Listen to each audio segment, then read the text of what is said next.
పవన్ కళ్యాణ్ గారిని మాట్లాడవలసిందిగా కోరుతున్నాను.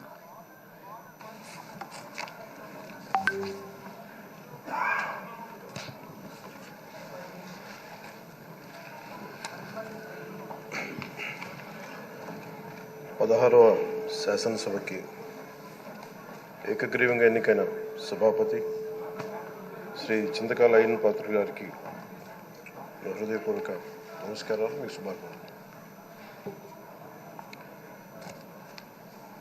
ఇది నేను మొదటిసారి అసెంబ్లీలోకి అడుగు పెట్టడం. ఇలాంటి సుదీర్ఘ రాజకీయ అనుభవం ఉన్న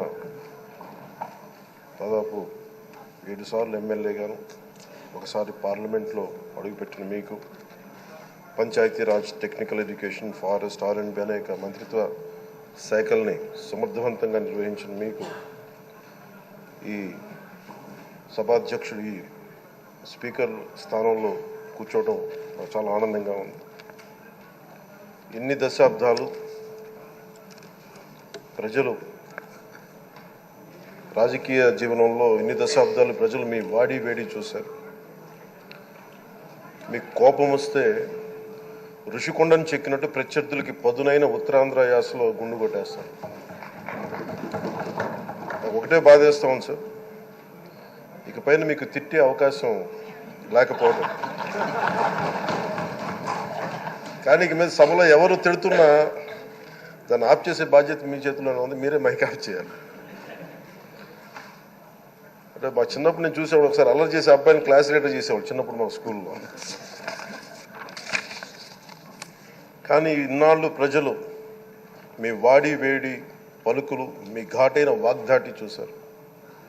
ఈ రోజు నుంచి రాష్ట్ర ప్రజలు మీ హుందాతనం చూస్తారు.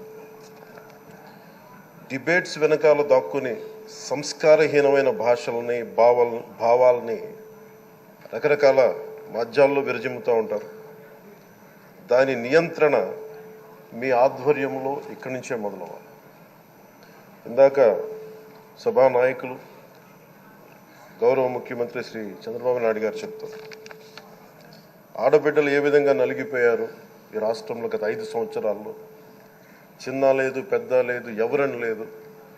ఎవరన్నా సరే ఒక మాట మాట్లాడితే వాళ్ళు వ్యక్తిగతంగా దూషణ, సోషల్ మీడియాలో వాళ్ళని క్యారెక్టర్ అసాసినేట్ చేయటం, వాళ్ళు పెద్ద నాయకులు కావచ్చు, కార్యకర్తలు కావచ్చు, లేదా వాళ్ళకి ఎదురు తిరిగి ఒక ఒపీనియన్ చెప్పి ఎవరైనా సగటు మనిషి కూడా కావచ్చు, అది ఇక్కడతో ఈ రోజు నుంచి ఆగిపోవాలి అధ్యక్ష.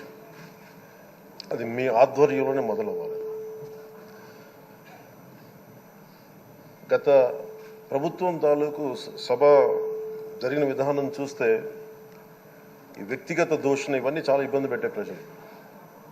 ఈ రోజున వాళ్ళకి 11 సీట్లకు పరిమితం అయ్యారు, ఈరోజు లేరు, ధైర్యం లేదు వాళ్ళకి. విజయాన్ని తీసుకోగలిగారు కానీ ఓటమిని కూడా ధైర్యంగా కూర్చుకునే వాళ్ళకి స్థాయి లేదు, వాళ్ళకి పారిపోయారు ఇక్కడి నుంచి. భావంలో ఉండే తీవ్రత భాషలో ఉండాల్సిన అవసరం లేదు.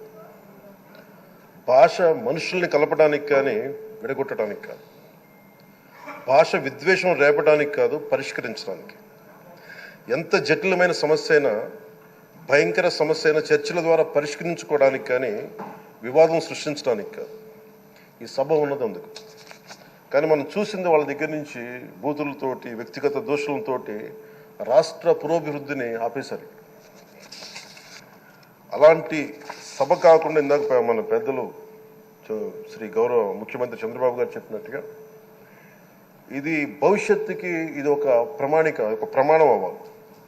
2047 వరకు ఇంత అద్భుతమైన స్థానంలో మనకి ఆంధ్రప్రదేశ్ తెలుగు జాతి ఉన్నత స్థాయికి వెళ్ళాలంటే ఈరోజు మనం వేసే ప్రతి అడుగు అది భవిష్యత్ తరాలకు ఒక నిర్దేశక ఒక టచ్ స్టోన్గా ఉండిపోవాలి, గిట్ రాయిగా ఉండిపోవాలి. ఈ రోజున ఈ సభలో ఉన్న గౌరవ సభ్యులందరూ చట్టాలు చేయడానికి ఉన్నారు, చట్టాలు ఉల్లంఘించడానికి కాదు. విభేదించడం అంటే ద్వేషించడం కాదు, వాదించడం అంటే కొట్టుకోవడం కాదు. ఇవన్నీ విభేదించడం, వాదించడం ఇవన్నీ ప్రజాస్వామ్యానికి చాలా మౌలికమైన పునాదులు. ఆంధ్రప్రదేశ్ ఆవిర్భావం జరిగి అసలు భాషా ప్రయుక్త రాష్ట్రాల ఆవిర్భావమే మన ఆంధ్ర రాజ్యంతో మొదలైంది. అమరజీవి పొట్టి శ్రీరాములు గారి బలిదానం మీద మన రాష్ట్రం పుట్టింది.